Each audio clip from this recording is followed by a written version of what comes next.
भारत के एक दूरदराज गांव में जहां चारों तरफ घने पीपल और बरगद के पेड़ थे, वहां एक पुरानी हवेली खड़ी थी। लोग उसे लाल हवेली कहते थे। कहते हैं उस हवेली में रात को कोई नहीं जाता था, क्योंकि जो भी गया वह बदला हुआ लौटा या लौटा ही नहीं। एक दिन शहर से आया राहुल, जो डरभूत में विश्वास नहीं करता था, उसी गांव में ठहर गया। उसने हवेली के बारे में सुना और हंसते हुए बोला, ये सब अफवाहें हैं। आधी रात को उसने हवेली देखने का फैसला किया। जैसे ही वह अंदर गया, दरवाजा अपने आप बंद हो गया। ठंडी हवा बहने लगी और दीवारों से किसी के रोने की आवाज आने लगी। अचानक उसे लगा जैसे किसी ने उसके कंधे पर हाथ रखा हो। उसने पीछे मुड़कर देखा, कोई नहीं। वह आगे बढ़ा तो एक कमरे में जलता हुआ दिया दिखा। दिए के सामने एक औरत बैठी थी, सफेद साड़ी में, खुले बालों के साथ। उसने धीमी आवाज में कहा, तुम भी मुझे छोड़कर चले जाओगे? राहुल डर के मारे कुछ बोल नहीं पाया।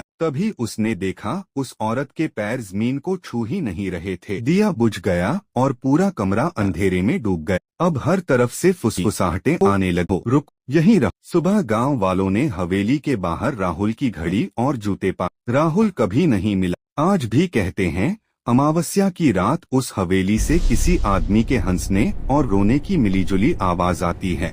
और लाल हवेली अब भी भारत के एक दूरदराज गांव में जहां चारों तरफ घने पीपल और बरगद के पेड़ थे, वहां एक पुरानी हवेली खड़ी थी। लोग उसे लाल हवेली कहते थे। कहते हैं उस हवेली में रात को कोई नहीं जाता था, क्योंकि जो भी गया वह बदला हुआ लौटा या लौटा ही नहीं। एक दिन शहर से आया राहुल, जो डरभूत में विश्वास नहीं करता था, उसी गांव में ठहर गया। उसने हवेली के बारे में सुना और हंसते हुए बोला, ये सब अफवाहें हैं। आधी रात को उसने हवेली देखने का फैसला किया। जैसे ही वह अंदर गया, दरवाजा अपने आप बंद हो गया। ठंडी हवा बहने लगी और दीवारों से किसी के रोने की आवाज आने लगी। अचानक उसे लगा जैसे किसी ने उसके कंधे पर हाथ रखा हो। उसने पीछे मुड़कर देखा, कोई नहीं। वह आगे बढ़ा तो एक कमरे में जलता हुआ दिया दिखा। दिए के सामने एक औरत बैठी थी, सफेद साड़ी में, खुले बालों के साथ। उसने धीमी आवाज में कहा,